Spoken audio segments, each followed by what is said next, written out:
Muxtar Respublikada mövcud olan iri müəssisələrin istehsal məhsullarının həm ölkədaxili bazarda satışının dəstəklənməsi, həm də xarici bazarlara ixracının artırılması istiqamətində mühüm tədbirlər həyata keçirilir. Sənaye məhsullarının xarici bazarlara ixracı stimullaşdırılır, bununla bərabər ixrac potensialının artırılması da əsas prioritet kimi götürülür. 2025-ci ilin yanvar-oktyabr ayları ərzində Muxtar Respublikadan ölkə xaricinə ixracın həcmi 11 milyon 311 min Amerika Birləşmiş Ştatları dolları olub ki, bu da ötən ilin müvafiq dövrü ilə müqayisədə 28,2% artım deməkdir. Ötən ilin eyni dövrü ilə müqayisədə mineral suların ixracı 3 dəfə, tütün və tütün məhsullarının ixracı 2,4 dəfə, sement ixracı 2,2 dəfə, daş və daş məmulatlarının ixracı isə 1,2 dəfə artıb. Naxçıvan Muxtar Respublikası İqtisadiyyat Nazirliyindən həmçinin bildirilib ki, bu il Naxçıvan məhsulları ABŞ, Birləşmiş Ərəb Əmirlikləri və İraq bazarlarına çatdırılıb. Bununla yanaşı Tacikistan, Suriya və Fələstin kimi yeni ixrac istiqamətləri də formalaşdırılıb. 2025-ci ilin ilk 10 ayında 14 beynəlxalq tədbirdə iştirak edən sahibkarlar müxtəlif ölkələrdə olan iş adamları ilə əməkdaşlıq imkanlarını müzakirə ediblər. İxracın artması ümumi daxili məhsulun da yüksəlməsinə səbəb olub.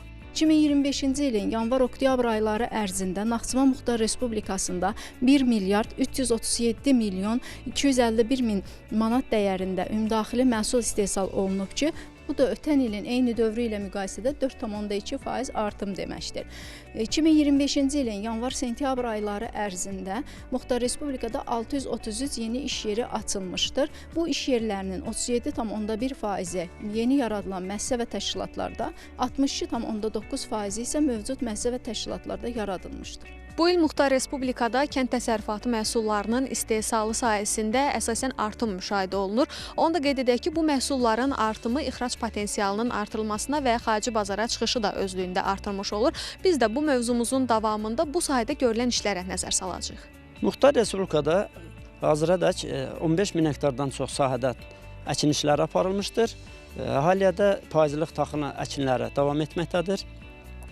Demək, 25-ci ilin yanvar-oktyabr ayları ərzində 328 milyon manatdan çox kənd təsərrüfatı məhsulu istehsal olunmuşdur ki, bunun da 190 milyon manatı bitkiçilik məhsullarının payına düşür.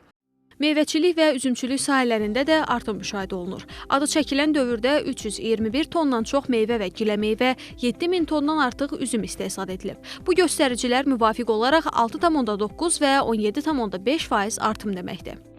Aqrar sahənin inkişafı üçün bu ilki prioritetlərimiz əsasən texnoloji təkmilləşdirmə, innovasiyaların tətbiqi, subsidiyalar və kreditlərin verilməsi, ekoloji təmiz kənd təsərrüfatı məhsullarının istehsalı, qida təhlükəsizliyinin qorunması, resurslardan səmərəli istifadə, həmçinin kənd təsərrüfatı təhsilinin və inkişafının davam etdirilməsidir. Və bunlar da, bu prioritetlər də sahənin inkişaf etdirilməsində, həmçinin rəqabət qabiliyyətinin təmin edilməsində əsas rol oynayacaqdır. Aqrar istehsalın gücləndirilməsi üçün texnika təminatı da mühüm rol oynayır. Naxçıvan Agroservis Açıq Səhmdar Cəmiyyəti kənd təsərrüfatı texnikalarının gətirilməsi və güzəştli şərtlərlə satışını həyata keçirərək fermerlərin işini asanlaşdırır.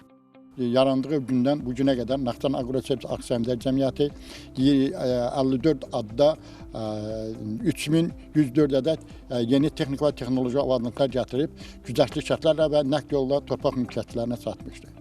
Qeyd etmək istərdim ki, 2025-ci ilin ötən 10 ayı ərzində cəmiyyətimiz 17 adda 48 ədəd texnik və texnoloji abadlanlıqları güzəştli şərtlərlə nəqd yolla torpaq mülkiyyətçilərinə satmışdır ki, bunların da dəyəri 1 milyon 92 min 811 manat dəyərindədir.